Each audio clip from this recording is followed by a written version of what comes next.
about the Gazans leaving Gaza, going to other countries. One, where exactly are you suggesting that they should go? And two, are you saying they should return after it's rebuilt? And if not, who do you envision living there? I envision the world, people living there, the world's people. I think you'll make that into an international, unbelievable place. I think the potential in the Gaza Strip is unbelievable. And I think the entire world, representatives from all over the world will be there, and they'll live there. Palestinians also. Palestinians will live there. Many people will live there. But they've tried the other, and they've tried it for decades and decades and decades. It's not going to work. It didn't work. It will never work.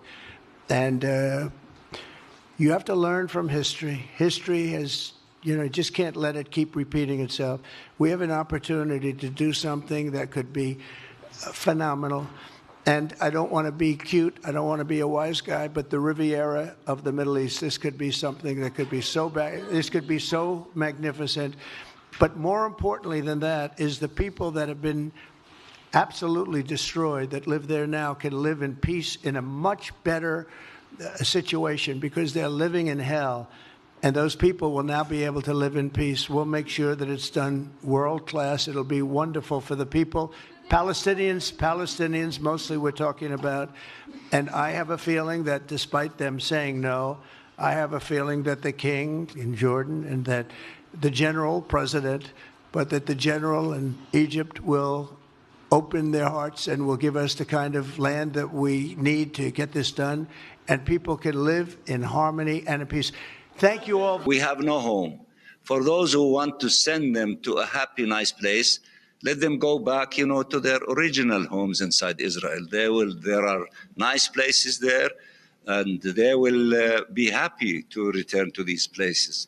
But Trump's real focus isn't the Palestinians, it's Saudi Arabia. He's betting big on normalizing ties between Israel and the kingdom.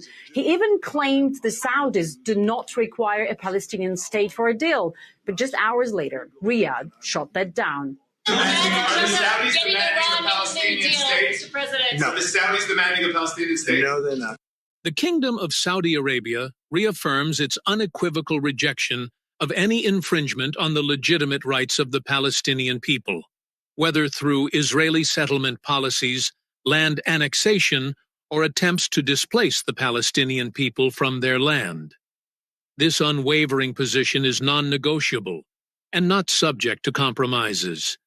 Achieving lasting and just peace is impossible without the Palestinian people obtaining their legitimate rights in accordance with international resolutions, as has been previously clarified to both the former and current U.S. administrations.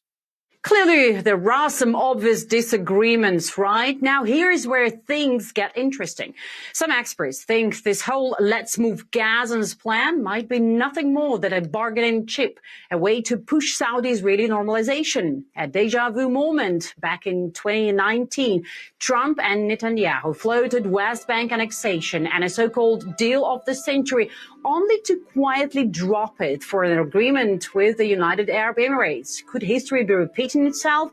Well, we'll have to wait and see. Meanwhile, Egypt and Jordan, the two countries Trump suggested should take in Gazans, aren't even remotely on board.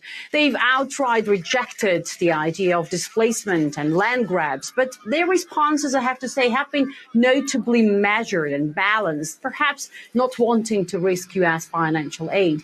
And the backlash isn't just coming from the Middle East. Russia, China, Germany, Spain, Ireland, and the UK all reaffirmed their support for the two-state solution, the long-standing framework Washington itself has backed for decades.